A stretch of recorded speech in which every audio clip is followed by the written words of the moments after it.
नमस्कार। आज हम शोंडा राइम्स की जानी मानी किताब ईयर ऑफ यस परिवर्तन की यात्रा पर हाल ही में आई एक समीक्षा को खंगाल रहे हैं। हाँ, शोंडा राइम्स मतलब ग्रेज एनाटॉमी और स्कैंडल जैसे जबरदस्त हिट टीवी शोज के क्रिएटर। बिल्कुल। और हम ये देख रहे हैं कि इस किताब के जो सबक हैं, जैसा समीक्षा बताती है, वो आज भी कितने प्रासंगिक हैं। कहानी की शुरुआत वो तो काफी दिलचस्प है। एक पार्टी में उनकी बहन ने बस यूं ही कह दिया, हाँ, तुम कभी किसी चीज के लिए हाँ नहीं कहती। सोचिए जरा, टीवी की इतनी बड़ी मतलब कामयाब हस्ती, लेकिन असल जिंदगी में कहीं ना कहीं पीछे हट रही थी। सही कहा।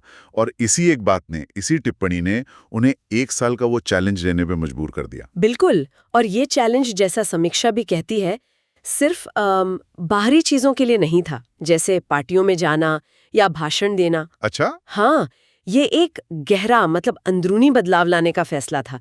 1 साल तक हर उस चीज को हाँ कहना जिससे डर लगता हो, जो असहज महसूस कराता हो, या जो उनके कंफर्ट जोन के एकदम बाहर हो। ये सिर्फ बाहरी दिखावा नहीं बल्कि अंदरूनी बदलाव की बात थी। तो फिर समीक्षा के हिसाब से इस पूरे हाँ कहने के सफर के सबसे बड़े सबक क्या निकले? पहला और शायद सबसे बड़ा, डर को हाँ कहना। हाँ, शोंडा खुद बताती हैं और समीक्षा भी इस पर गौर करती है कि इतनी कामयाबी के बावजूद वो पब्लिक में जाने से, अपनी बात रखने से हिचकती थी, डरती थी। हाँ, और यहाँ समीक्षा एक बहुत दिलचस्प पॉइंट उठाती है। ये सिर्फ स्टेज का डर नहीं था। अच्छा।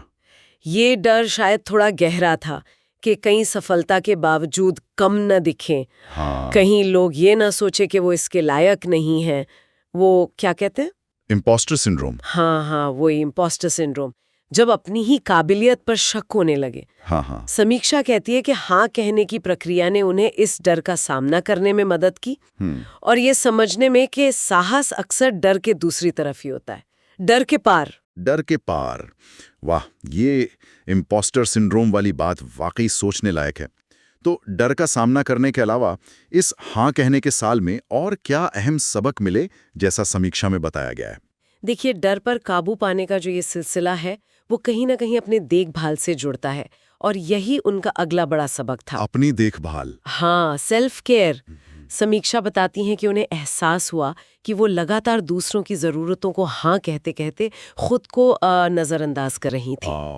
और यहीं पर वो थोड़ा विरोधाभासी लगने वाला लेकिन बहुत ज़रूरी सबक आता है, ना कहने को हाँ कहना। ना कहने को हाँ कहना, ये थोड़ा समझाएंगी? हाँ, मतलब समीक्षा इसे ऐसे देखती है कि जब शोंडा ने उन चीज़ों को ना कहना सीखा जो उनके लिए सही नहीं थी या जो उनकी ऊर्जा खत्म कर रही थी, अच्छा। तो वो असल में अपनी ज़रूरतों को, अपनी सीमाओं को, अपनी मानसिक शांति को हाँ कह रही थी। समझ गया। तो ये सिर्फ समय बचाने की बात नहीं थी? नहीं, बिल्कुल नहीं। ये बिना किसी अपराध बोध के, बिना गिल्ट के अपनी देखभाल को प्राथमिकता देना था। ये खुद के प्रति ईमानदार होने जैसा था, प्रामाणिकता के लिए जरूरी था, है ना? हाँ, बिल्कुल। यानी खुद की देखभाल और अपनी सीमाओं को हाँ कहना। इसके अलावा समीक्षा में और किन बातों पर जोर है? अपनी आवाज को हाँ कहना भी एक अहम बात है। मतलब अपनी राय रखना, अपनी बात कहना। और साथ ही बच्चों के साथ खेलने जैसी छोटी छोटी खुशियों को हाँ कहना। समीक्षा के मुताबिक उन्होंने महसूस किया कि हमेशा परफेक्ट दिखने की जो कोशिश होती है, हाँ, उससे ज्यादा जरूरी है जिंदगी को जीना, उस पल में मौजूद रहना। सही बात है। अच्छा, तो समीक्षा किताब की तारीफें तो करती होगी, पर कुछ कमियां भी बताई होंगी? बिल्कुल बिल्कुल। समीक्षा मानती है कि किताब बहुत प्रेरणा देती है, कहानी दिलचस्प है, भरोसेमंद लगती है, इसमें एक मजबूत नारीवादी दृष्टिकोण भी है, और जिंदगी के लिए काफी प्रैक्टिकल सबक भी मिलते हैं। लेकिन हाँ, कुछ सीमाएं भी बताई गई हैं। जैसे एक तो ये कि कहानी शोंडा के अपने नजरिए से है, उनके विशेषाधिकार प्राप्त जीवन से। मतलब जो मौके उनके पास थे वो शायद हर किसी के पास न हो। हाँ, ये एक जरूरी पॉइंट है। और ये भी कहा गया है कि ये किताब एक संस्मरण, एक मेमोयर ज्यादा है, सेल्फ हेल्प गाइड शायद थोड़ी कम, और कुछ लोगों को इसमें बातें थोड़ी दोहराई भी लग सकती हैं। ठीक है, समझ गया। तो कुल मिलाकर इस समीक्षा का निचोड़ क्या निकलता है?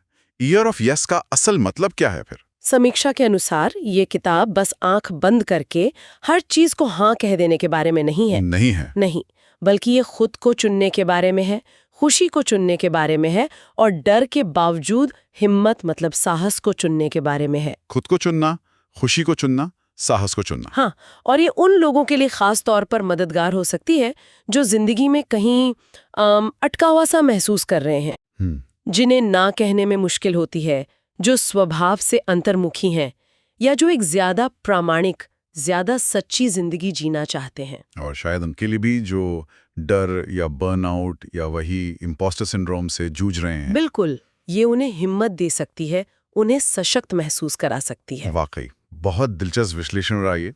और जाते जाते अपने सुनने वालों के लिए एक सवाल छोड़ जाते हैं।